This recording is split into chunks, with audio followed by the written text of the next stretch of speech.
Lions club of Savarkundla દ્વારા વિવિધ પ્રવૃત્તિઓ કરવામાં આવે છે. તે અંતર્ગત ભુવા રોડ પર વેલકમ નવરાત્રિ મહોત્સવનું ભવ્ય આયોજન કરવામાં આવ્યું હતું. આ કાર્યક્રમમાં મહેશભાઈ કસવાડા, ધારાસભ્ય વસંતભાઈ મોવલિયાના અધ્યક્ષ સ્થાને દીપ પ્રાગટ્ય, માતાજીની આરતી કરીને કાર્યક્રમનો આરંભ કરવામાં આવ્યો હતો. ગુજરાતના પ્રખ્યાત સિંગર નિશાંત જોશી અને સ્વાતિ પ્રજાપતિએ ગરબા ગાઈને લોકોના દિલ જીતી લીધા હતા. મોટી સંખ્યામાં હાજર રહેલા ખેલૈયાઓ દિલ ખોલીને રાસની રમઝટ રમી હતી. આ કાર્યક્રમનું સંચાલન ધારા ગોહિલે કર્યું હતું.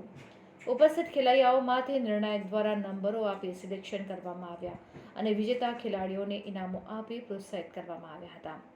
આ કાર્યક્રમમાં મુખ્ય સ્પોન્સર હિરેનભાઈ વેંકરિયા, સહ સ્પોન્સર પાર્થ સાગર મશીનરી તેમજ આ કાર્યક્રમના તમામ દાતાઓ, ઇનામોના તમામ દાતાઓ સાથે રાજકીય આગેવાનોની ઉપસ્થિતિ રહી હતી.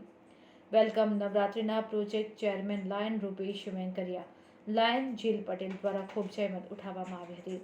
પ્રેસિડેન્ટ લાયન પ્રતીક નાકરાણી તેમજ લાયન્સ ક્લબ પરિવાર, સતિયાઈ સ્પોર્ટ્સ એરેનાની સમગ્ર ટીમ દ્વારા ખૂબ સાથ સહકાર આપીને કાર્યક્રમને સફળ બનાવવામાં આવ્યો હતો. રિપોર્ટર યશપાલ વ્યાસ, સાવરકુંડલા.